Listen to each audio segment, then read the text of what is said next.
Hare Krishna. So, మన అందరికి కూడా భగవద్గీత క్లాస్ స్వాగతం. సో, మనం 11 అధ్యాయంలో పోయిన పోయిన క్లాస్‌లో 4 శ్లోకాలు చూసుకున్నాం. మొదటి 4 శ్లోకాలు. సో, దాన్ని ఒకసారి మనం రివైజ్ చేసుకొని, మనం ఐదో శ్లోకం నుంచి మిగిలిన శ్లోకాలు ఇవాళ చూస్తాము.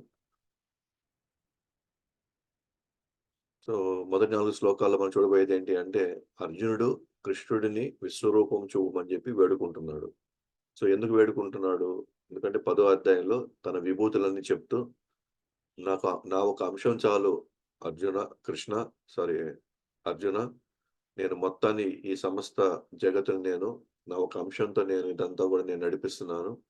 ఇంకా నా గురించి ఇంకా ప్రత్యేకంగా చెప్పాల్సిన అవసరం ఏంటి అన్నట్టుగా కృష్ణుడు చెప్పగానే అర్జునుడొచ్చేసి, యెస్. అది నువ్వు ఏ విధంగా ఈ విభూతుల్లో నువ్వు ప్రవేశించావు, ఏ విధంగా ఇదంతా నువ్వు పోషిస్తున్నావు, ఆ రూపం ఏదైనా ఉంటే అది నేను దర్శించుకోవాలనుకుంటున్నాను అన్నట్టుగా అర్జునుడు వేడుకుంటాడనమాట.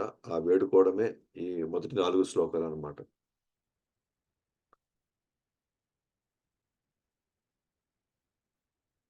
సో, ఒకటో శ్లోకంలో మనం చూస్తే గనక భావంలోకెళ్తే, "ఈ పరమ రహస్యమైన ఆధ్యాత్మిక విషయమును గూర్చి నీవు కరుణతో నాకు చేసిన ఉపదేశమును వినడం ద్వారా ఇప్పుడు నా మోహము తొలగిపోయినది." ఏంటా మోహము? కృష్ణుడిని సాధారణ వ్యక్తిగా చూసుకోవడం. అలాగే యెస్. ఈ వ్యక్తి సాధారణ వ్యక్తి కాదు. ఈ వ్యక్తి గాని తలుచుకుంటే నా యొక్క కర్మల్ని తీసేయగలుగుతాడు. అలాగే నా భవిష్యత్తుని ఇతను మార్చగలుగుతాడు. నన్ను అన్ని విధాలుగా నన్ను రక్షించగలుగుతాడు. అన్ని రకాలటువంటి పరిస్థితుల నుంచి రక్షించగలుగుతాడనేటువంటి ఆ నమ్మకం కలగడంతో ఇంక అతనికింకా శరీరము, ఆత్మ ఇదంతా ఈ మోహం అంతా తొలగిపోయిందనమాట. తను ఒక రాజుగా, తను ఏదో ఈ వంశానికి అంటే ఈ భౌతిక జగత్తు వ్యక్తిలాగా తను అనుకుంటున్నాడు. ఈ భౌతిక పదార్థానికి చెందినవాడుగా అనుకుంటున్నాడనమాట. సో, అది ప్రస్తుతానికి ఆ మోహం తొలగి యెస్. నేను కృష్ణుడి యొక్క అంశాన్ని అనే పాయింట్ ఆయనకి అర్థమైపోయి, ఆ తర్వాత కృష్ణుడు ఏ స్థాయి వ్యక్తో తనకు అర్థమైపోయింది. కృష్ణుడే సమస్తాన్ని మొత్తాన్ని ఆయన చూసుకుంటున్నాడు కాబట్టి, సో, ఆయనే యజమాని. అలాగే అదే పరంధామ, పరబ్రహ్మ ఈ ఏదైతే ఆయన 10వ శ్లోకంలో 10వ అధ్యాయంలో 12, 13 శ్లోకాలు ఆయన చెప్పాడో, సో, ఆయన చెప్పాడు ఇంక నా మోహం అంతా తొలగిపోయిందన్నాడనమాట. అలాగే రెండో శ్లోకంకొచ్చేసరికి ప్రతి జీవిని జనన మరణాల గురించి వివరంగా నీ నుండి విన్నాను. నీ అప్ నీ అవ్యయమైన మహిమలను అనుభూతం గూడా నేను చేసుకున్నాను. యెస్. అన్నీ నేను వివరంగా విన్నాను. అలాగే నీ మహిమలు గూడా నేను తెలుసుకున్నాను. అదే 7, 8, 9, 10 శ్లోకాల్లో ఆయన గురించి తెలుసుకున్నాడు. సో, మళ్ళీ మూడో శ్లోకం వచ్చేసరికి, "ఓ పరమేశ్వర! నీవే స్వయంగా వర్ణించినట్లు నీ నిజమైన స్థితిలో నా ఎదుట నిన్ను ఇక్కడ చూస్తున్నప్పటికీ ఈ జగత్తులో నీవు ఏ విధంగా ప్రవేశించావో నేను చూడగోరుతున్నాను. నువ్వు నా ఎదురుగా నువ్వు నిల్చున్నావు. అది నేను చూస్తున్నప్పటికి కూడా స్వయంగా నువ్వు వర్ణించినట్టుగా ఏ విధంగా ఈ అన్నిట్లో ప్రవేశించావు నువ్వు, అది నేను చూడాలనుకుంటున్నాను నేను. సో, నీ యొక్క రూపమును నేను చూడాలని నేను అనుకుంటున్నాను." యెస్. విభూతుల గురించి నువ్వు చక్కగా వర్ణించావు. బట్ ఆ విభూతుల్లో నీ యొక్క శక్తి లేదా నువ్వు ఎలా ప్రవేశించావనేది నేను చూడాలనుకుంటున్నాను. అని చివరిగా 4 శ్లోకం. నీ జగత్ రూపమును చూడడానికి నేను సమర్థుడవని నీవు తలి తలిస్తే దయచేసి ఆ అపరిమితమైన విశ్వరూపం నాకు చూపవలసింది. యెస్. నాకు అర్హత ఉండి నిజంగా ఆ దివ్య రూపమో లేకపోతే ఎలా నువ్వు ప్రవేశించావో ఆ రూపాన్ని నేను చూసేదానికి నేను అర్హతగానే సంపాదించి ఉంటే, అవకాశం నాకుంటే దయచేసి నాకు అనుగ్రహించు. ఒకవేళ నాకు లేకపోతే అది నువ్వు నీ యొక్ నీ అనుగ్రహంతో నాకు ఆ అవకాశం నాకిప్పించు అంటున్నాను. అర్హత లేకపోతే. సో, ఆ విధంగా మనం మొదటి 4 శ్లోకాలు చూసుకున్నాం. ఇప్పుడు 5-8 నెక్స్ట్ సెక్షన్‌లోకెళ్తే, కృష్ణుడు విశ్వరూపం యొక్క వివరణ. కృష్ణుడు ఇస్తాడన్నమాట వివరణ ఇప్పుడు. ఆయన తన విశ్వరూపం యొక్క వివరణ ఇస్తాడన్నమాట. సో, 5దో శ్లోకంలోకెళ్తున్నాం. శ్రీభగవానువాచ పశ్య మే పార్థరూపాని శతశోకతసహస్రశః నానావిధాని దివ్యాని నానావర్ణాకృతాని చ. శ్రీభగవానువాచ పశ్య మే పార్థరూపాని శతశోకతసహస్రశః నానావిధాని దివ్యాని నానావర్ణాకృతీని చ. శ్రీభగవానువాచ పశ్య మే పార్థరూపాని శతశోకతసహస్రశః నానావిధాని దివ్యాని నానావర్ణాకృతీని చ. భావంలోకెళ్తే శ్రీ భగవానుడు పలికాడు, "ఓ అర్జున, మృదుకుమార, లక్షలాదిగా ఉన్నట్టి నానా రకాల దివ్యమైన పలు రంగుల్లో కూడిన రూపాలనే నా విభూతులని ఇప్పుడు చూడు." సో, ఏదైతే నువ్వు లక్షలాదిగా ఉన్నాయన్నమాట. కృష్ణుడన్నాడు లక్షలాదిగా ఉన్నాయన్నమాట. నానా రకాల దివ్యమైనటువంటి పలు రంగులతో కూడుకున్నటువంటి అనేక విభూతులున్నాయన్నమాట. ఏది ఈ సమస్త సృష్టిలో. సో, వాటన్నిటిని ఇప్పుడు నువ్వు చూడు. సో, అది నేను ప్రదర్శిస్తాను. నేను నీకు ఒక్క చోటే నువ్వుండి ఆ సమస్తాన్ని గూడా నువ్వు చూసేదానికి నువ్వు నువ్వు చూస్తావు ఇప్పుడు. ఆ రూపాన్ని నువ్వు చూస్తావు అని జెప్పేసి కృష్ణుడు తన సమాధానం చెప్పడం ప్రారంభించాడనమాట. సో, మొదట పురుష సూక్త రూపంను చూపిస్తాడు. పురుష సూక్త అంటే మనం చూస్తే గనక వేద మంత్రాల్లో ఆహ్, పురుషోత్తమ ఆహ్, సహస్ర శీర్ష, సహస్ర పు పురుష అని వేల వేల తలలు, వేల వేల నేత్రాలు, వేల వేల పాదాలుగా అట్లా భగవుడి యొక్క రూపాన్ని వర్ణిస్తారనమాట పురుష సూక్తాల్లో. అంటే అసలైన పురుషుడు. సూక్త అంటే ఆయన్ని కీర్తించడం లేదా ఆయన్ని వర్ణించడం.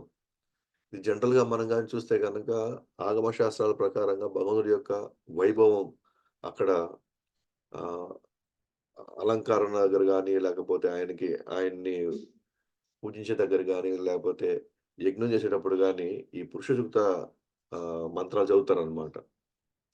ఆ పురుష సూక్త మంత్రాలు అంటే భగవంతుడి యొక్క ఒక విధంగా చెప్పాలంటే ఆయన యొక్క ఆహ్, విరాట రూపం సంబంధించినటువంటి వర్ణన జరుగుతదనమాట. అందుకే మీరు గాని భాగవతం గాని చూస్తే యెస్.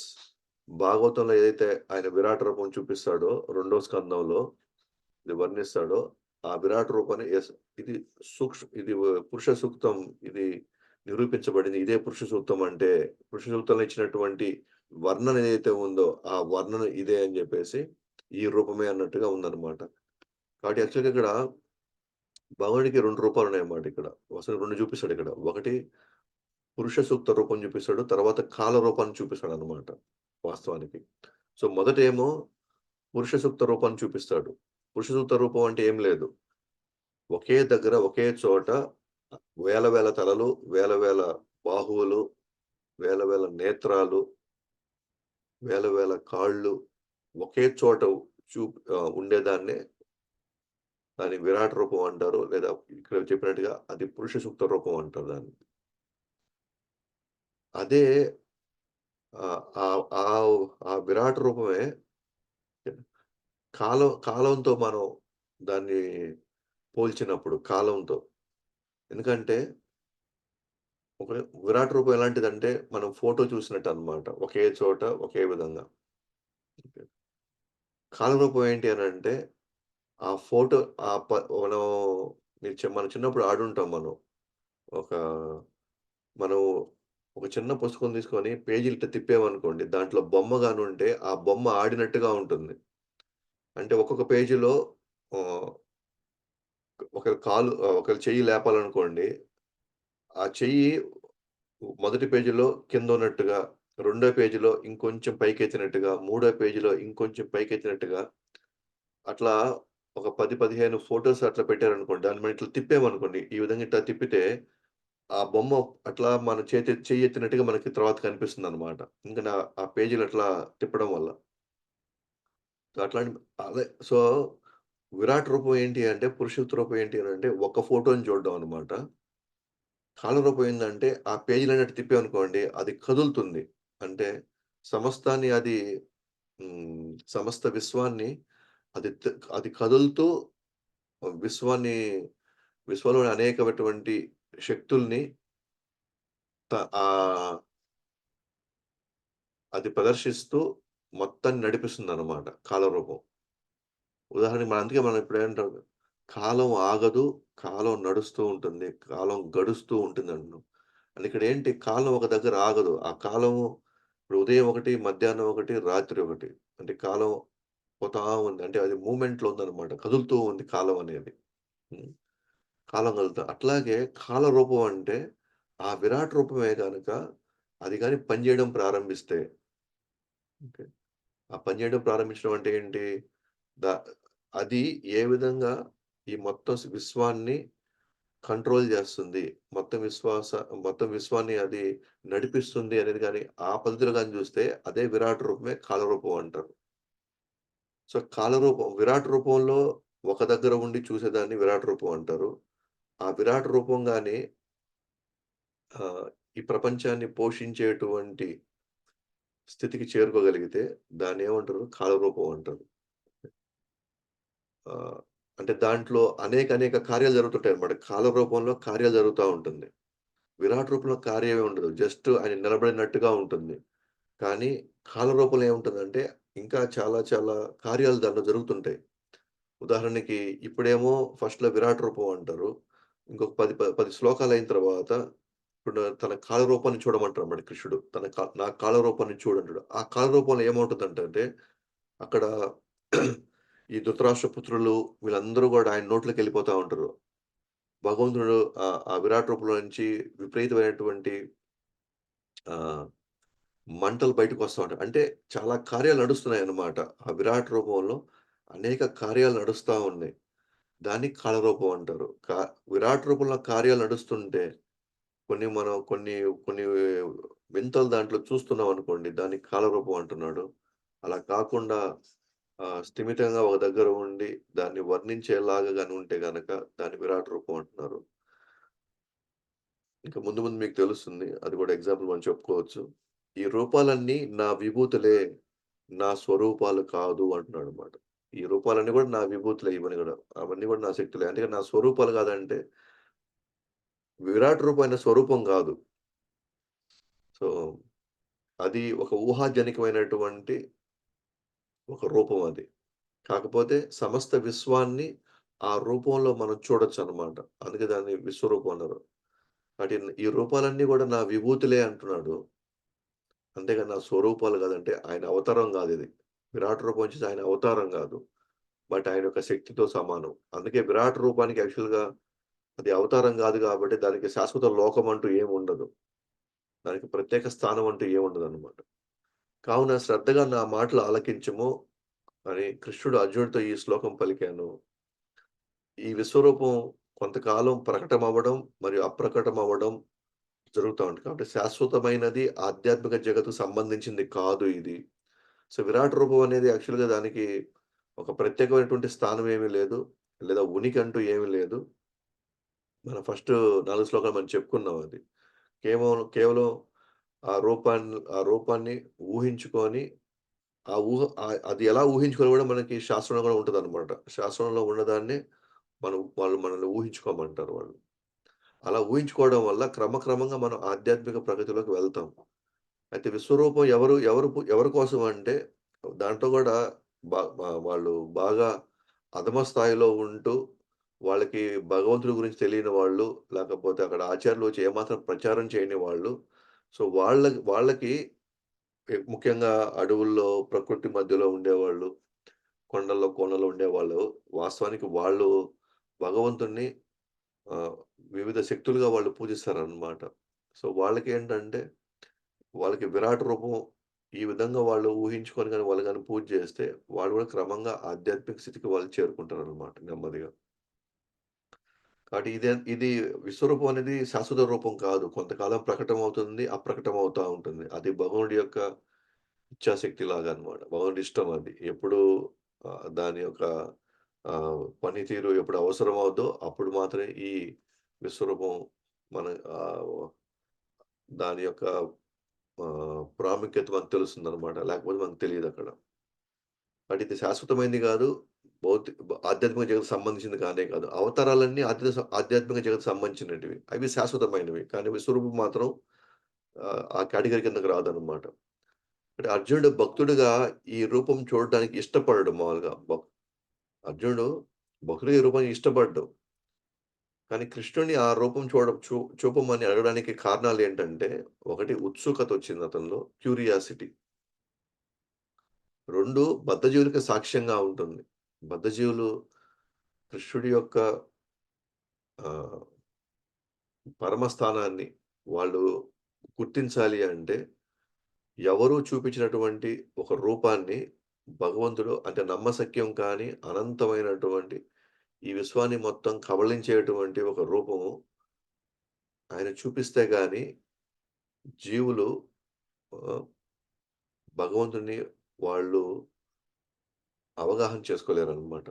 ఎందుకంటే ముఖ్యంగా కృష్ణుడిని చూస్తే చిన్న పిల్లలప్పుడు చాలా లీలలున్నాయి. యవ్వనంలో చాలా లీలలున్నాయి. ఈ లీలలన్నీ కూడా సర్వసాధారణ వ్యక్తులు లేదా సంఘంలో ఆహ్, మనుషులు ఏ విధంగా వాళ్ళ వ్యవహార శైలి ఉంటదో అలాగే ఉందనమాట. అలాంటప్పుడు కృష్ణుడిని ఇంకో సందర్భంలో కృష్ణుడు ఆయన చేసినటువంటి అసాంఘిక కార్యాల్లాంటి కొన్ని లీలలు ఈ సమాజంలో ఉండేటువంటి లీలలాగా లేవు కాబట్టి అప్పుడు కృష్ణుడిని తక్కువ అంచనా వేయడం, లేకపోతే ఆయన దూషించడం జరుగుతా ఉంటది. అలాంటి వాళ్ళకి కాదు ఈయన దేవాదేవుడని నిరూపించాలి అనుకుంటే, ఖచ్చితంగా ఒక అనూహ్యంగా నమ్మశక్యం కాని అనంతమైనటువంటి ఒక రూపాన్ని ఆయన ప్రదర్శించితే, అప్పుడు బద్ధజీవులు గూడా అది నమ్మడానికి అవకాశం ఉంటుంది. కాబట్టి ఒకటి ఉత్సుకత అంటే ఏంటి? క్యూరియాసిటీ అన్నమాట. అంటే అది యాక్చువల్‌గా అర్జునుడికి ఇష్టం లేదు ఆ రూపము. కానీ ఇది కృష్ణుడు గదా! ఎట్లా ఈయన ఇదంతా పోషిస్తున్నాడు? ఎట్లా ఇయన్నిట్లో ఆయన ప్రవేశించాడు? అది ఆ రూపం జస్ట్ ఒకసారి చూడాలనుకుంటున్నాను అనే పాయింట్ తీసుకొచ్చాడనమాట. అది ఆయన తీవ్రమైన కోరికేం గాదు. ఎట్టైనా సరే నేను విశ్వరూపం చూడాల్సిందే అన్న పాయింట్‌లో లేడనమాట. చూడాలనుకున్నాడు. అందుకే నాకు అర్హత ఉంటే నువ్వు చూపించు అన్నాడు అంతే. నాకు అర్హత ఉన్నా లేకపోయినా నువ్వు చూపించాల్సిందే. అదే నాకు ప్రాధాన్యత ప్రధానమైనది అదే నాకు అన్నట్టుగా అక్కడ లేదు అర్జునుడి దగ్గర. మనం మొన్న కూడా క్లాస్‌లో మనం డిస్కస్ చేసాము. గురువు గురించి ఆయన ఆదేశాలు లేకపోతే ఆయన చెప్పే సేవలు అక్కడిదాకా బానే ఉంటుంది. మనం గూడా అదే కోరుకుంటాం గూడా. కానీ ఎవరైనా సరే గురువుకు సంబంధించినటువంటి వాళ్ళు ఆయన గురించి బాగా తెలిసినోళ్ళు ఎవరైనా వస్తే మనం ఉత్సుకత అడుగుతాం అన్నమాట. చిన్నప్పుడు ఆయన ఎట్లా ఉండేవాడు? ఆయనకి ఎటువంటి కార్యాలు జేసేవాడు? ఆయన యొక్క అలవాట్లు ఏంటి? అని అదేంటంటే ఒక ఉత్సుకత అన్నమాట. గురువు గురించి తెలుసుకోవాలి అనేటువంటి ఒక ఆతృతలో మనం అడుగుతామే తప్ప, వానికి అదే మన కోరికేం కాదు. ఆయన గురించి చిన్నప్పటి నుంచి నాకు మొత్తం తెలియాలి. తెలిస్తేనే నేను ముందుకెళ్తాను. దాని మీద మన సీరియస్‌నెస్ ఏం లేదు. కానీ మనకి గురువు అంటే ఇష్టం కాబట్టి, గురువుకు సంబంధించిన అన్ని విషయాలు తెలుసుకోవాలనేటువంటి ఒక చిన్న, చిన్న ఉత్సుకత ఉంటదన్నమాట అది. కాబట్టి ఇక్కడ కూడా అర్జునుడికి వాస్తవానికి ఇష్టం ఏమి లేదు. విశ్వరూపం చూడాలని. అదొకటి. ఒకటి ఉత్సుకత, 2 బద్ధజీవులకి ఒక సాక్ష్యంగా ఉండాలనమాట. కాబట్టి కృష్ణుడి యొక్క అనుగ్రహం మరియు శక్తి గాని ఉంటే సామాన్యుడు గూడా చూడవచ్చనమాట. అందరూ చూడలేరు దీన్ని. అందరికీ అర్హత లేదనమాట దాన్ని చూడడానికి. కానీ ఎప్పుడు అర్హత సంపాదించొచ్చంటే అది కృష్ణుడి యొక్క అనుగ్రహము మరియు కృష్ణుడి యొక్క శక్తితోనే సామాన్యుడు గూడా చూడొచ్చనమాట. సో, ఆ విధంగా మనం ఐదో శ్లోకం చూసి ఇప్పుడు ఆరో శ్లోకానికెళ్తాం.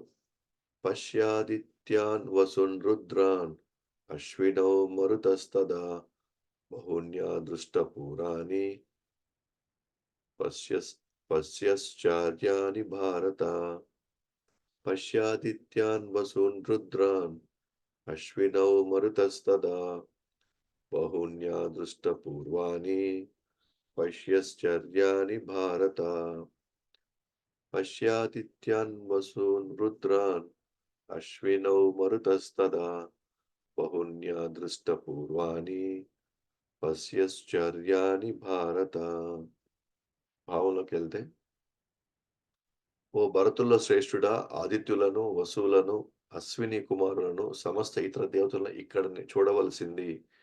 ఇంతకు పూర్వము ఎవ్వరూ చూడని, వినని పలు అద్భుతమైన విషయాలు గాంచవలసింది.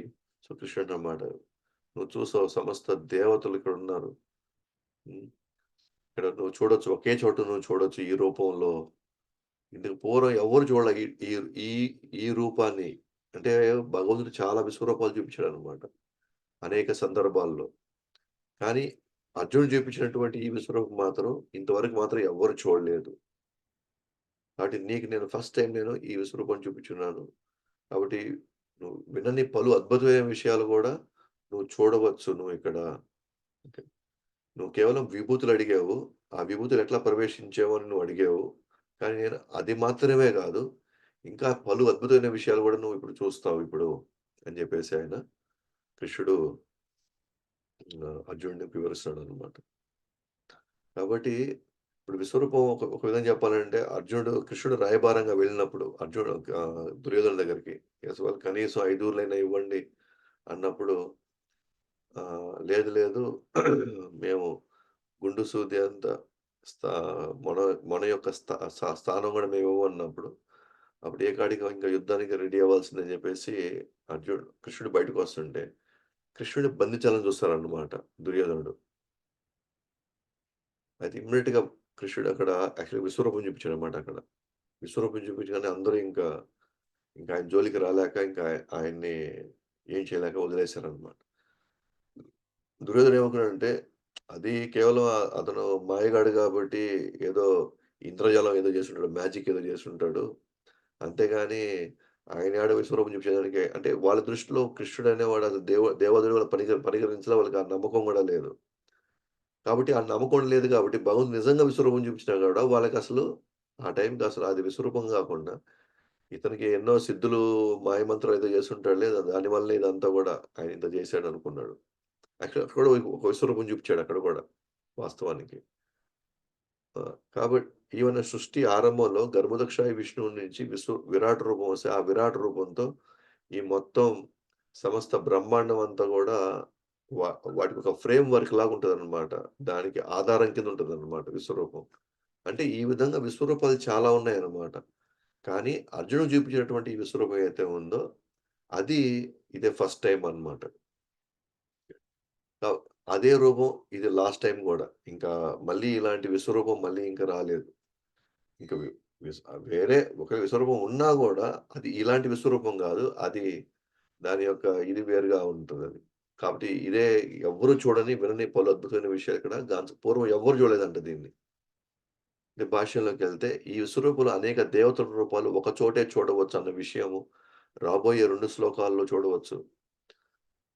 అర్జునుడు కృష్ణుడి ప్రాణమిత్రుడైనంత మాత్రాన ఆయన సంపూర్ణ జ్ఞానం తెలిసేటువంటి అవకాశం లేదు.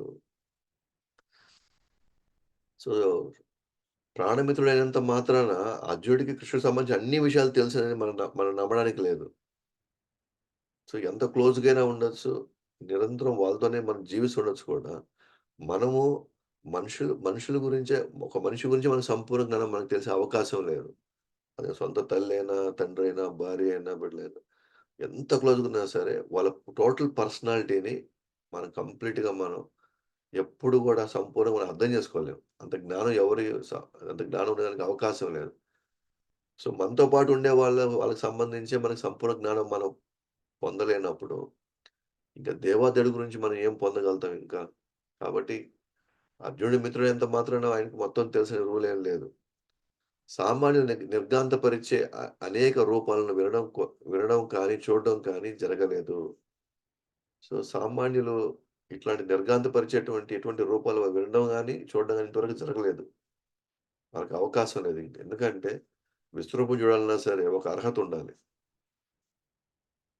అర్హతతో తర్వాత అనుగ్రహం గూడా ఉండాలి తర్వాత. అప్పుడే విశ్వరూపాన్ని మనం దర్శించుకోవచ్చనమాట.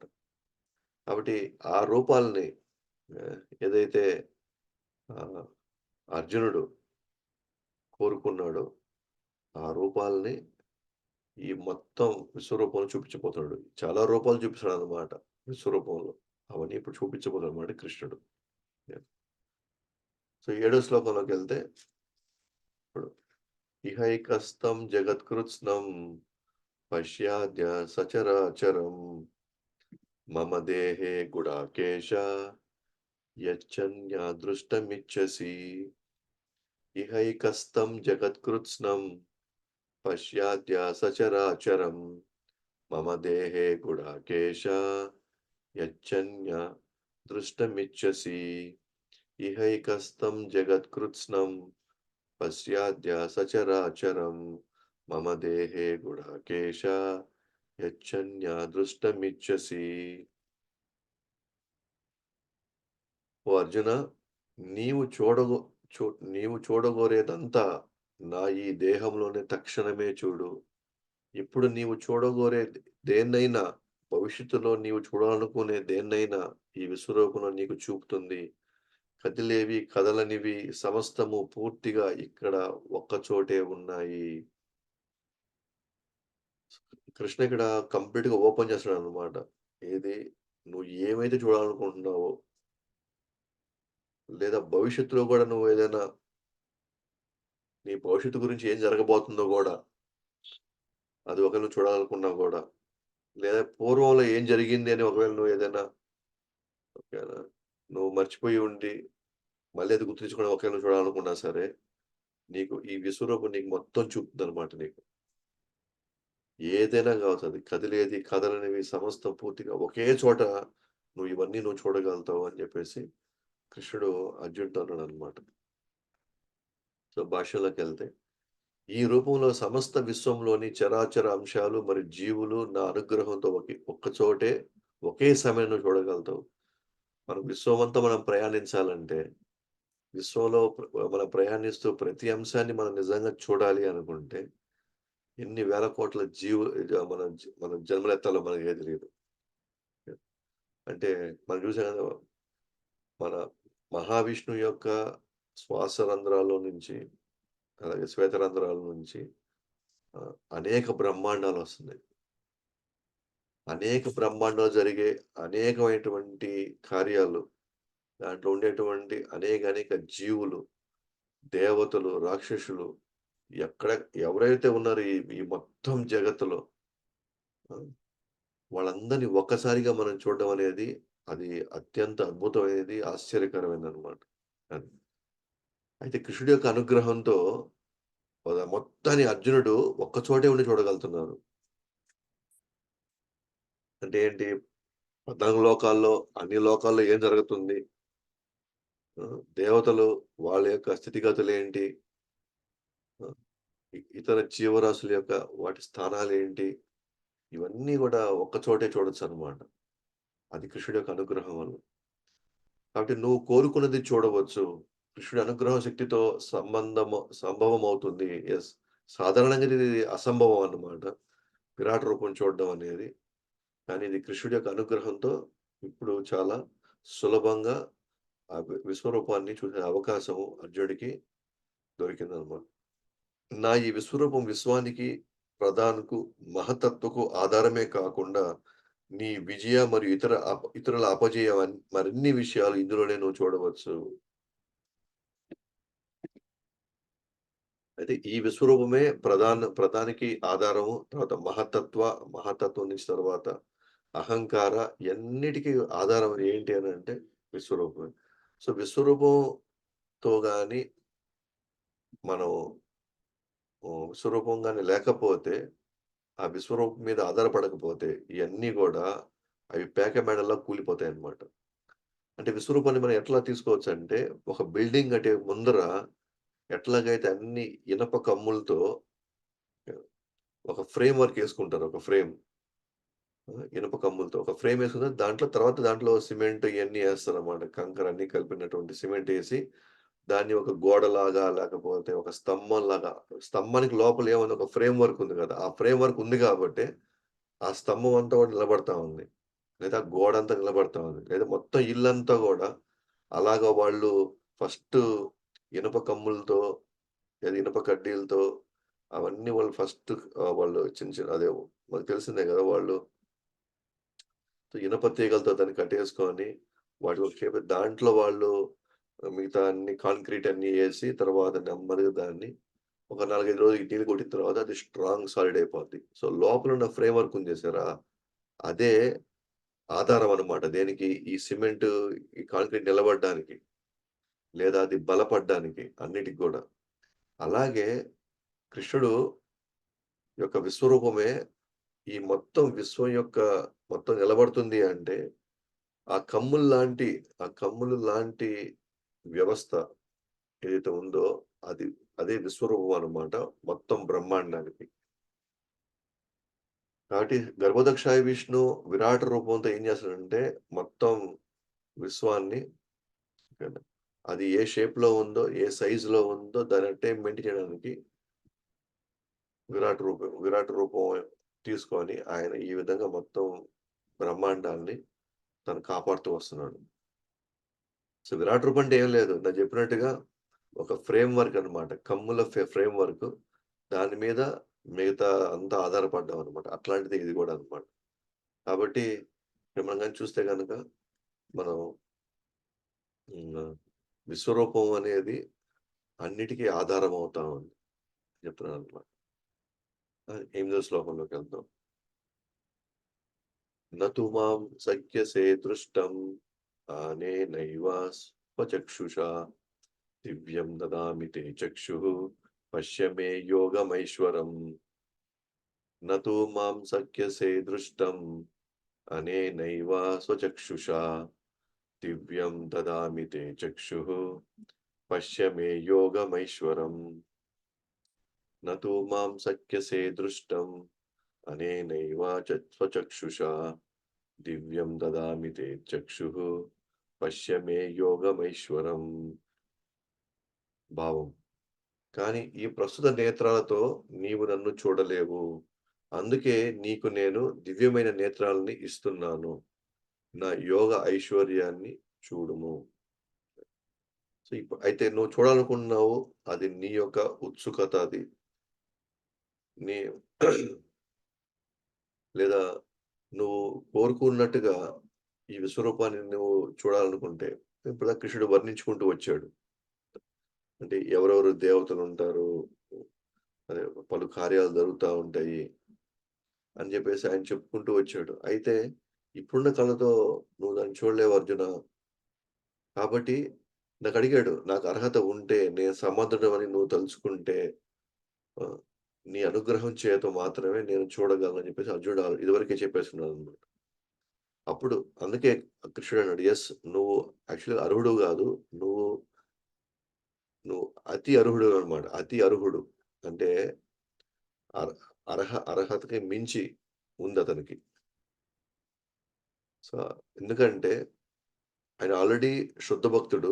ఆల్రెడీ సఖ్యరసంలో దేవాదేవుడితో సంబంధం ఉంది గాబట్టి, ఆ రసం ఆస్వాదించే వాడి యొక్క నేత్రాలు అది హైలీ క్వాలిఫైడ్ అన్నమాట. ఆ నేత్రాలు హైలీ క్వాలిఫైడ్ గాబట్టే కృష్ణుడి యొక్క శ్యామసుందర రూపాన్ని తను డైరెక్ట్ ఫేస్ టు ఫేస్ చూడగలుగుతాడన్నమాట. అంటే ఆ రూపం చూడాలి అనంటే ఆల్రెడీ కళ్ళు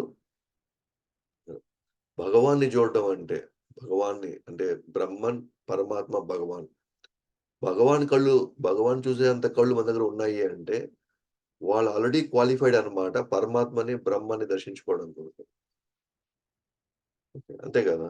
అంటే బ్రహ్మను నెక్స్ట్ స్టేజ్ పరమాత్మ, ఆ తర్వాత భగవాన్‌ని దర్శనం చేసుకునే అంత సామర్థ్యం ఉన్నప్పుడు, ఆటోమేటిక్‌గా పరమాత్మ, బ్రహ్మను గూడా వాళ్ళు దాటేసినట్టే వాళ్ళు. వాళ్ళ దానికోసం ప్రత్యేకంగా మళ్ళీ వాళ్ళు పరమాత్మని, బ్రహ్మని వాళ్ళు ఒకవేళ దర్శించాలి, అనుభవించాలనుకుంటే, ఆ దివ్యమైన కళ్ళు చాలనమాట. కృష్ణుడిని చూసే కళ్ళు సమస్తాన్ని చూడగలుగుతాయి. సమస్తాన్ని అర్థం చేసుకోగలుగుతాయి. అది ఇక్కడ విచిత్రం ఏంటంటే, మనకి ఈ ఆచార్యులు ముఖ్యంగా విశ్వనాథ చక్రవర్తి ఠాకూర్, బల్దేవ్ విద్యాభూషణ్ గాని ఇద్దరు గాని తీసుకుంటే గనక, విశ్వనాథ చక్రవర్తి ఠాకూర్ ఏమో ఇది ఆధ్యాత్మికమైనటువంటి రూపం అని జెప్పాడు. దానికి కావాలి అనంటే దివ్యమైనటువంటి కళ్ళు తీసుకోవాలి అన్నాడు. అయితే బల్దేవ్ విద్యాభూషణ్ ఏమంటాడంటే, అది ఆహ్, ఆధ్యాత్మిక రూపం అని చెప్పడనమాట. అది భౌతిక రూపమే, కానీ శక్తివంతమైన రూపం అని చెప్తాడనమాట. సెలెస్టియల్ అనంటాడు. భౌతిక రూపమే, కానీ అది చాలా శక్తివంతమైనటువంటి రూపం. ఎందుకంటే అది విశ్వం మొత్తాన్ని అది నడుపుతా ఉంది. విశ్వం మొత్తాన్ని అది విశ్వం మొత్తాన్ని అలాగా పట్టుకొనుందన్నమాట. కూలిపోకుండా. విరాట్ రూపం లేకపోతే మొత్తం కూలిపోద్ది. ఎట్లయితే ఫ్రేమ్ వర్క్ గాని లేకపోతే మొత్తం బిల్డింగ్ కూలిపోద్దో, ఇనుప ఫ్రేమ్ వర్క్. అలాగే ఇది గూడా అంతే. ఆ ఫ్రేమ్ విశ్వరూపం లేకపోతే మొత్తం కుప్పకూలిపోద్ది. అయితే ఆ విశ్వరూపం వచ్చేసి దివ్యమైన రూపం గాదు. అంటే అవతారాల రూపం గాదు గాబట్టి, దివ్య రూపమైనది కాదు. ఆధ్యాత్మిక రూపం కాదు. ఇది గూడా భౌతిక రూపమే. కాకపోతే చాలా శక్తివంతమైన రూపం అన్నమాట. శక్తివంతమైన రూపం. కాబట్టి ఇక్కడ ఆయన కళ్ళిచ్చేది దేనికనంటే, కళ్ళిచ్చేదొచ్చేసి ఈ విశ్వరూపం చూడడానికి కావాల్సినటువంటి ప్రత్యేకమైన కళ్ళు ఏవైతే ఉన్నాయో, ఆ కళ్ళిస్తాడన్నమాట. ఆ రూపం చూడడానికి, తను అనుభవించడానికి మాత్రమే ఆ కళ్ళిస్తాడన్నమాట. అని చెప్పి ఇప్పుడు నా యోగమైశ్వర్యాన్ని నువ్వు చూడు అని చెప్పేసి, తన యొక్క విశ్వరూపం తను ప్రదర్శించబోవడం అనేది అర్జునుడికి చెప్తూ తర్వాత చూపిస్తాడన్నమాట. కాబట్టి ఇక్కడ అర్జునుడికి ఆల్రెడీ తన శ్యామసుందర రూపం చూసేటువంటి కళ్ళు ఏవైతే ఉన్నాయో, ఆ కళ్ళు వేరు. ఇప్పుడు విరాట్ రూపం కోసం వచ్చేటువంటి ఏవైతే కళ్ళున్నాయో, ఆ కళ్ళు వేరు. భౌతిక ప్రపంచంలో మనం చూసేటువంటి కళ్ళు అది వేరు. సో, శ్యామసుందర రూపంతో చూసేటువంటి కళ్ళు అది మాధుర్యంతో నిండిన కళ్ళన్నమాట. ఆ కళ్ళు కృష్ణుడి యొక్క శ్యామసుందర రూపాన్ని చూడడానికి మాత్రమే ఆ కళ్ళు ఉపయోగపడతాయి. దానికంటే తక్కువ స్థాయిలో ఉండేటువంటి ఏ రూపాన్ని గాని అసలు భక్తులు చూడాలని ఇష్టపడరు. ఒకవేళ చూడాలనుకున్నా సరే, ఆ దివ్య కళ్ళు పనికిరావు. వాళ్ళు ఇంకొక స్పెషల్ కళ్ళు పెట్టుకోవాల్సిందే. ఆ విరాట్ రూపం చూడడానికి కావాల్సినటువంటి ప్రత్యేకమైన కళ్ళు ఇప్పుడు కృష్ణుడు అర్జునుడికిస్తాడన్నమాట. సో దట్ అతను ఆ ఐశ్వర్యాన్ని అతను చూడొచ్చు తన కోరిక మేరకు. సో భాష్యంలోకెళ్తే అర్జునుడు మంత్రజాలం లేదా భ్రమ వలన ఈ రూపం వచ్చిందని అనుకోరాదు.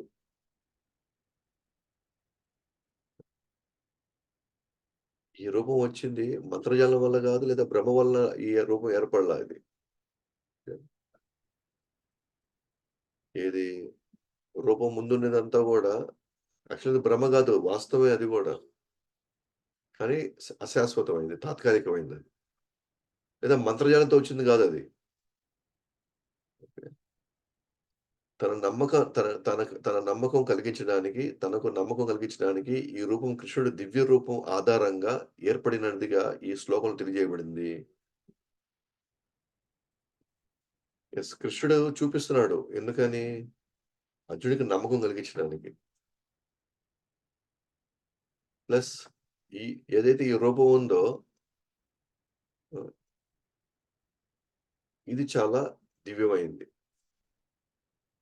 సో, దివ్యమైంది అనంటే ఇక్కడ, ఇక్కడ శ్యామ్ సుందర్ రూపం లాంటి రూపం కాదది. ఇది భౌతిక రూపం కంటే అతీతమైంది.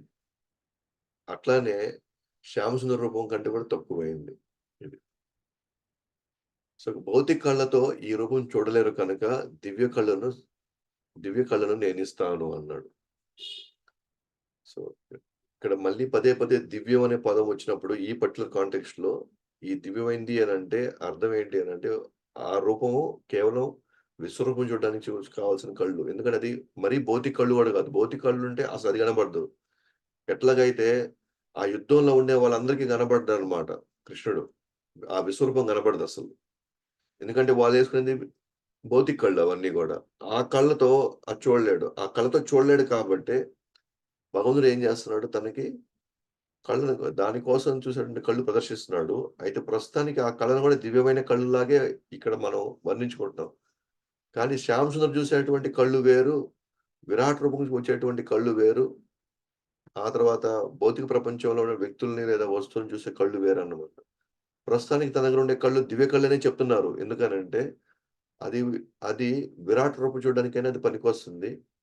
ఆ విరాట్ రూపం అనేది గూడా భగవంతుడి యొక్క అనుగ్రహం మేరకే ఆ ఊహాజనకమైనటువంటి ఆహ్, ఆ రూపాన్ని మనకి మనం ధ్యానం చేసుకొని లేదా దాని మీద మనం ఏకాగ్రతగా తీసుకోగలిగితే, సో, మనం కూడా క్రమేణా మనం ఇక్కడి నుంచి ఎదుగుతామనమాట మనం గూడా.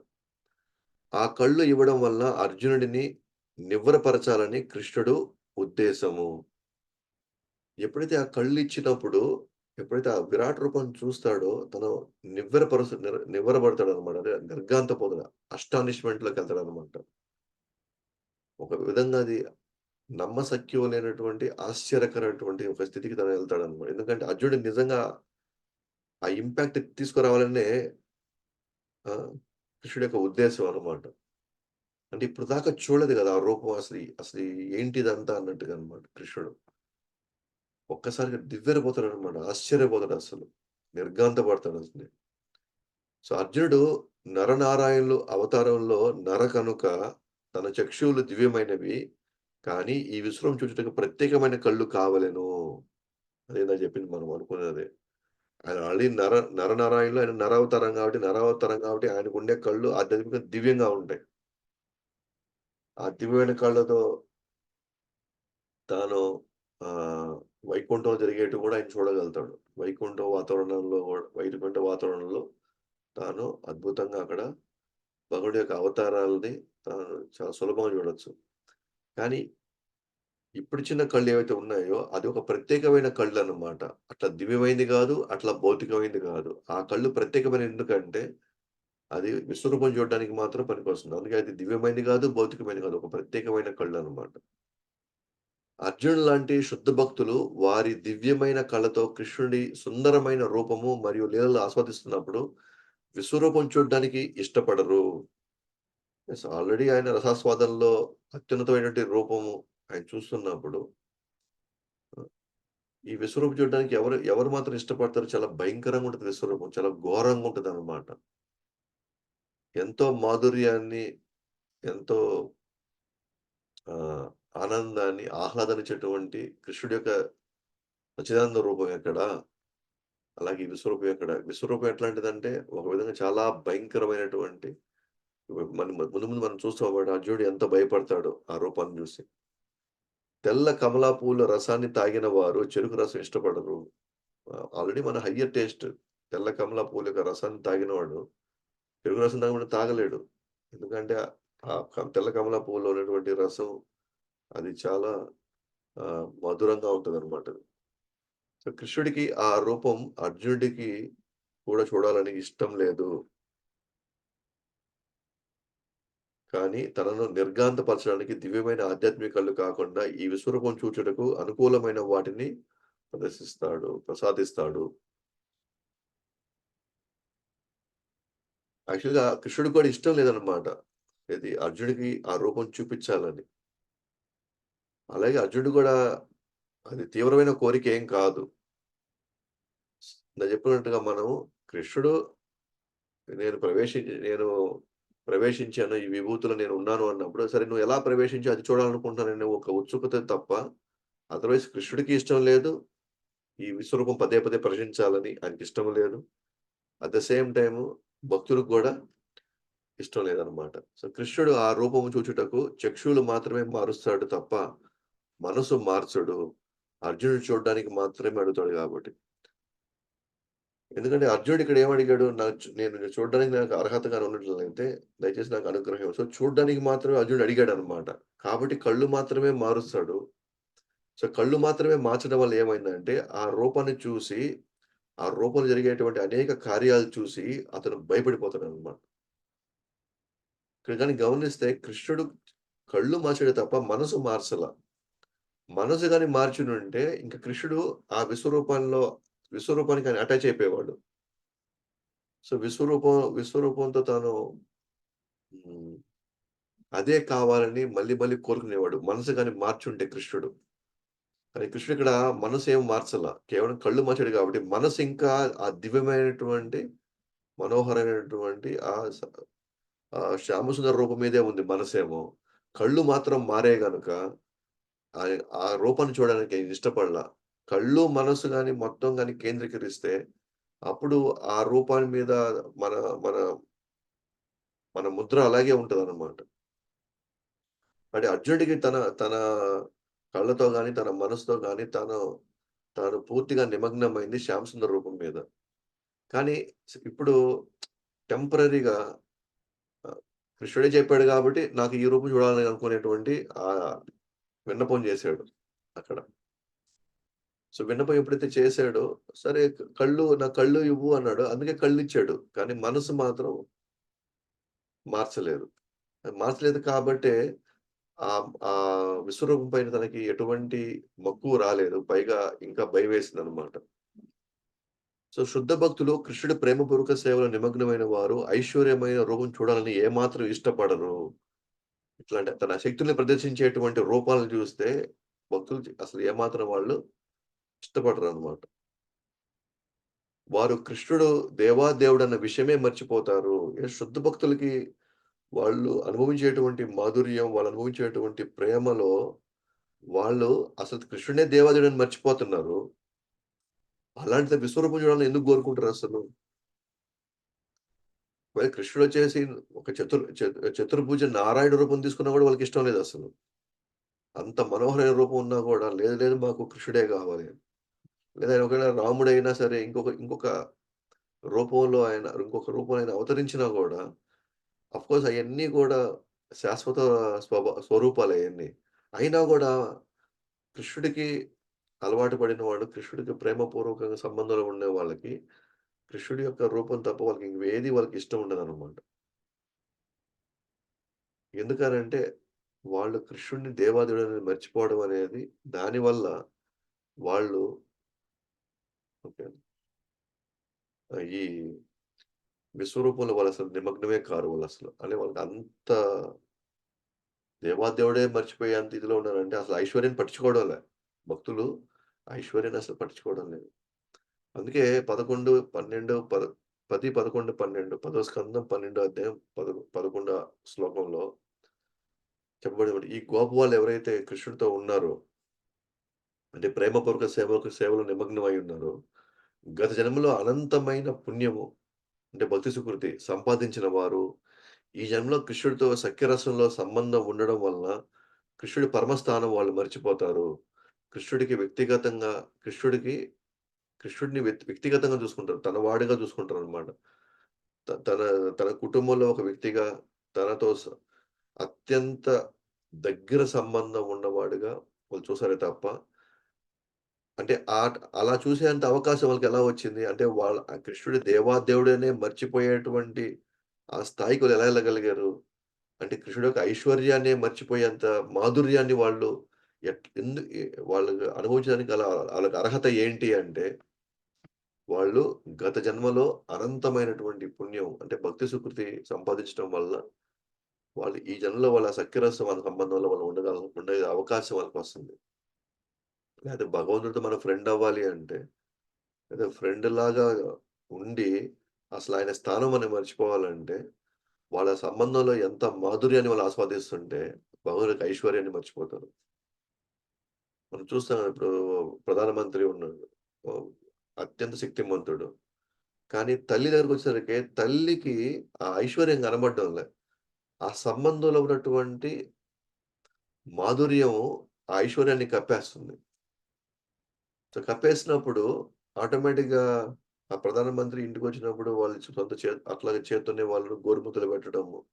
లేదా అతన్ని ఇట్లా తట్టి లేకపోతే ఆయన ఒడిలో పడుకోబెట్టడం అని. అరే! అంత శక్తిమంతుడికి ఆయనకై ఆయన తినలేడా? అంత శక్తిమంతుడు ఆయనకై ఆయన పడుకోలేడా? కానీ ఇక్కడ ఏమవుతుంది తల్లికి ఆ కొడుకు ఐశ్వర్యం అనేది ఆమె ప్రేమపూర్వక సంబంధం ఉంది కాబట్టి అది కప్పేస్తుంది. ఆ కప్పేయడం వల్ల ఆయన స్థానం గుర్తు రావట్లే అక్కడ. కానీ మిగతా వాళ్ళందరూ కూడా ఐశ్వర్యం గుర్తొస్తుంది గానీ, ఆ మాధుర్యం అసలు ఏమాత్రం వాళ్ళకసలు గుర్తురాదు. కాబట్టి అర్జునుడు కృష్ణుడి యొక్క ఐశ్వర్య రూపం చూపమని అడగడానికి కారణం భవిష్యత్తులో సామాన్య జనులు. ఆయన కేవలం మాటలు, తత్వం బోధించేవాడే కాదు. సాక్షాత్తు దేవాదేవుడు అని చూపించడానికి మాత్రమే అర్జునుడు కృష్ణుడి విశ్వరూపం చూపించాడే అడిగాడే తప్ప, ఇక అంతకంటే పెద్ద కారణం అంటూ కూడా ఏమి లేదు. మనలాంటి వాళ్ళు ఆయన కేవలం ఏమన్నాడు మాటలు మాత్రం చెప్పాడు కృష్ణుడు. ఆయన దేవాదేవుడని ఎక్కడైనా ఒక సాక్ష్యమైనా ఉందా? ఆయన దేవాదేవుడని ఏమైనా సాక్ష్యమైనా ఉందా? తత్వం మాత్రం బాగా బోధించాడు. అసలు ఆయన ఫాలో అయ్యాడా లేదా అసలు? ఆ తత్వాన్ని ఫాలో అయ్యాడా లేదా? ఇప్పుడు కృష్ణుడు చెప్పుకున్నాడు నేను దేవుడని నేను అని ఆయన ప్రకటించుకున్నాడు. మరి ఆయన నిరూపించుకోవాల్సిన బాధ్యత ఆయనదే అది. ఎందుకంటే ఎవరైతే క్లెయిమ్ చేసుకుంటారో నేను పలానా అంటే అప్పుడు అది ఆయన నిరూపించుకోవాలి. అందుకే కృష్ణుడు ఇక్కడ అర్జునుడి ద్వారా నిరూపిస్తున్నాడన్నమాట. తాను తన విశ్వరూపంతో తను ఏ విధంగా విశ్వం మొత్తం తనలోనే ఉంది అన్నట్టుగా తను చూపించుకుంటున్నాడు. నిజంగా తను చెప్పిందే తను చేపిస్తున్నాడు. సో, కొంతమంది అంటారు ఇప్పుడు కృష్ణుడు చాలా శ్లోకాల్లో నేను, నాది అనే ఆ పదాలు వస్తూ ఉంటాయి. కొంతమంది ఏమంటారు చూడు కృష్ణుడు గూడా నేను, నాది అనంటే కృష్ణుడిలో గూడా అహంకారం ఉంది అనుకుంటున్నారు. ఎందుకంటే అహంకారం వల్లనే నేను అంటాం, నాది అంటాం. కృష్ణుడు గూడా నేను, నాది అన్నప్పుడు ఆయనలో అహంకారం ఉంది కాబట్టే లేదా ఇంకా ఆయన నేను, నాది అని అంటున్నాడు అనేటువంటి విషయం చెప్తారనమాట. ఇక్కడ అహంకారంతో అనడం లేదనమాట కృష్ణుడు. అహంకారంతో అనడం లేదు. నిజంగానే దేవాదేవుడు కాబట్టి నేను దేవాదేవుడు అంటున్నాడాయన. ఉదాహరణకి ఇప్పుడు ప్రధానమంత్రి ఉన్నాడు. ఓహ్! నరేంద్ర మోడీ గారు ఇప్పుడు ప్రధానమంత్రిగా ఉన్నారు. ఇప్పుడు నరేంద్ర మోడీ గారొచ్చేసి నేను ప్రధానమంత్రి అనంటే, ఆయన నిజంగానే ప్రధానమంత్రి కాబట్టి నేను ప్రధానమంత్రి అని అంటున్నాడు. నేను అనే పదం వాడాడు గాబట్టి, నేను అనే పదం వాడే వాళ్ళందరూ గూడా అహంకారంతో అన్నట్టు కాదనమాట.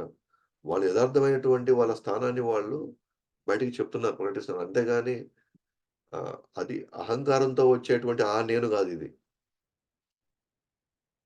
ఎప్పుడైతే మనం అధికారం ప్రదర్శించి ఆహ్, అర్హతకు మించి గూడా మనం కోరుకుంటున్నప్పుడు అది అహంకారంతో కూడుకున్నది. అంతేగాని వాస్తవం చెప్పడంలో నేను ప్రధానమంత్రి అని చెప్పకుండా ఇంకేమని జెప్పాలక్కడ? సో, నేను ప్రధానమంత్రి అని చెప్పినంత మాత్రాన నేను అనే పదం వల్ల ఆయనకి అహంకారం ఉందని గాదక్కడ. ఆయన నిజంగా ప్రధానమంత్రి గాబట్టి నేను ప్రధానమంత్రి అన్నాడు. అక్కడ అహంకారం ఉందని తావేముంది. అంటే వీళ్ళేందంటే ఎక్కడికెక్కడ కలుపుతారో జూడండి. నేను, నాది అన్న పదాలు అది ఎవరైనా ఆ పదాలు వాడిన వాళ్ళందరూ గూడా అహంకారం ఉన్నవాళ్ళే అని వాళ్ళు ఫిక్స్ అయిపోయారనమాట.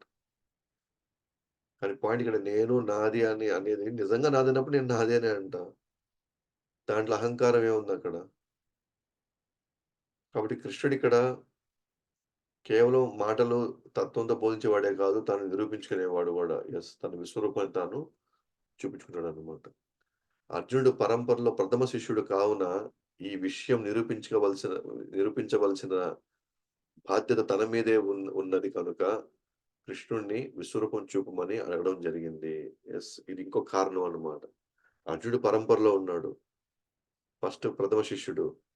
వివాస్వాంతో చేసిన తర్వాత నెక్స్ట్ మళ్ళీ కొంతకాలం అయిన తర్వాత యోగం నష్టపడిన తర్వాత మళ్ళీ అదే శాస్త్రాన్ని ఇప్పుడు నేను నీకు చెప్తున్నాను అర్జున అంటున్నాడు కృష్ణుడు. కాబట్టి ఈ పరంపరలో అర్జునుడు మెయిన్ శిష్యుడు. శిష్యుడు. సో, శిష్యుడు కాబట్టి కృష్ణుడి యొక్క దేవాది దేవుడైనటువంటి తన స్థానాన్ని నిరూపించాల్సిన బాధ్యత గూడా వ్యక్తిది. అప్పుడే తన వద్దనున్న శిష్యులు తర్వాత దాన్ని నమ్మకంతో వాళ్ళు దాన్ని కొనసాగిస్తారు. ఆ ప్రచారం కొనసాగిస్తారు. కాబట్టి ఇక్కడ అర్జునుడు మెయిన్‌గా తన ఒక విధంగా బాధ్యత తీసుకున్నట్టు. ఆయనే చెప్పాడు దేవదేవుడని. ఆయనే చెప్పాడు నేను ప్రతి విభూతిలో నేను ప్రవేశించానంటున్నాడు. నేను అడుగుతున్నాను ఎట్లా నువ్వు ప్రవేశించావో ఆ రూపాన్ని చూపించమన్నాను. సో, ఆ రూపాన్ని అతను చూపించినప్పుడు ఆటోమేటిక్‌గా ఏమవుద్ది మా గురువు ఆ రూపాన్ని చూసాడు అనేది ఒక సాక్ష్యం ఉంది. నెక్స్ట్ తరం వాళ్ళు. కాబట్టి తన బాధ్యతగా తను తీసుకున్నాడు. ఏది నాకు నిరూపించాల్సిందే అని. ఆ! అందుకే సో దట్ నెక్స్ట్ తరం వాళ్ళు, నెక్స్ట్ పరంపరలో వచ్చేవాళ్ళు గూడా అర్జునుడు చూసినటువంటి దాన్ని వాళ్ళు నమ్ముతారనమాట వాళ్ళు. సో, కాబట్టి ఇక్కడ ఆ రూపాన్ని చూపించడం జరుగుతుందనమాట. సో, మనం గాని ఈ 4 శ్లోకాలు గాని చూసుకుంటే గనక సో, ఐదో శ్లోకంలో సో, తన రూపాన్ని తాను చూడమంటాడిప్పుడు. ఇక్కడ కృష్ణుడు. ఆరో శ్లోకంలో అనేక మంది దేవతలు ఉన్నట్టుగా ఇంతవరకు ఎవరు చూడనటువంటి రూపాన్ని నేను చూపిస్తున్నానని జెప్పేసి కృష్ణుడు చెప్పడం జరుగుతుంది. సో, ఏడో శ్లోకంలో నువ్వు ఏం చూడాలనుకున్నా సరే, పూర్వము, వర్తమానం, భవిష్యత్తులో ఏవైతే నువ్వు చూడాలనుకున్నావో ఇవన్నీ కూడా నువ్వు ఒక్క చోటే చూడొచ్చని జెప్పేసి ఇక్కడ చెప్పడం జరిగింది.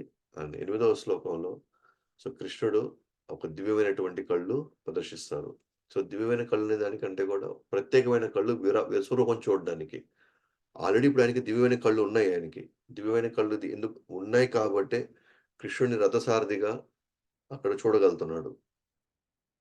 లేదా కృష్ణుడు ఈ శ్యామసుందరుడి రూపంలో అనేక మార్లు స్నేహితుడుగా బంధువులుగా ఎన్నో సార్లు వాళ్ళు కలుసుకున్నప్పుడు వాళ్ళు కృష్ణుడిని చూడగలిగారు అనంటే వాళ్ళకి ఆల్రెడీ దివ్యమైన కళ్ళున్నాయి.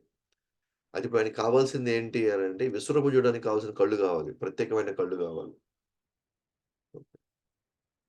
కాబట్టి ఇక్కడ ప్రత్యేకమైన కళ్ళు ఇవ్వబడడం జరుగుతుందనమాట. అయితే ఇక్కడ ఎందుకంటే అర్జునుడే అడిగాడు గాబట్టి, అర్హత నాకు గాని ఉన్నట్లయితే నువ్వు నాకు ఆ రూపాన్ని నాకు దర్శనమిచ్చేలాగా నువ్వు చూడు అన్నప్పుడు, అసలు ఆల్రెడీ ఆయనకి సుందరమైనటువంటి, దివ్యమైనటువంటి శంసం రూపం చూసేంత అర్హత ఆయనకున్నప్పుడు, విశ్వరూపం గూడా చూడేదానికి ఒక ప్రత్యేక అర్హత అవసరం. యాక్చువల్‌గా ఆయన అర్హత ఓవర్ క్వాలిఫైడ్ అయిపోయాడు. కాపోతే ఈయనకిప్పుడు వేరే కళ్ళు ఇవ్వాల్సొచ్చింది. ఎందుకంటే మాధుర్య కళ్ళతో భయంకర రూపాన్ని వాళ్ళు చూడలేరు. ఆ రూపం వాళ్ళకి కనబడదు. కాబట్టి దానికి కావాల్సిన విధంగానే ఇస్తారు. సినిమా హాల్‌కెళ్ళినప్పుడు ఆహ్, మామూలు సినిమా చూసేటప్పుడు మామూలు కళ్ళద్దాలేసుకుంటాం. కానీ 3డీ సినిమా చూడాలన్నప్పుడు మనకి వేరే కళ్ళివ్వాలప్పుడు. వేరే కళ్ళద్దాలివ్వాలి. ప్రత్యేకంగా అది చూడడానికి. సో, అట్లానే ఇక్కడ కూడా కృష్ణుడు అర్జునుడు ప్రత్యేకంగా ఈ విశ్వరూపం చూపించడానికి ఆయన ప్రత్యేకమైన కళ్ళివ్వాల్సొస్తుందన్నమాట. సో, ఆ విధంగా మనం ఈ 4 శ్లోకాలు మనం ఈరోజు చూసుకోగలిగాము. సో, మిగిలినవి రేపు చూసుకుంటాం. శ్రీల ప్రభుపాద की जय अनंत कोटि वैष्णव वृंद की जय भगवत वाणी श्रीमद् भगवत गीता की जय। गौर प्रेमानंद।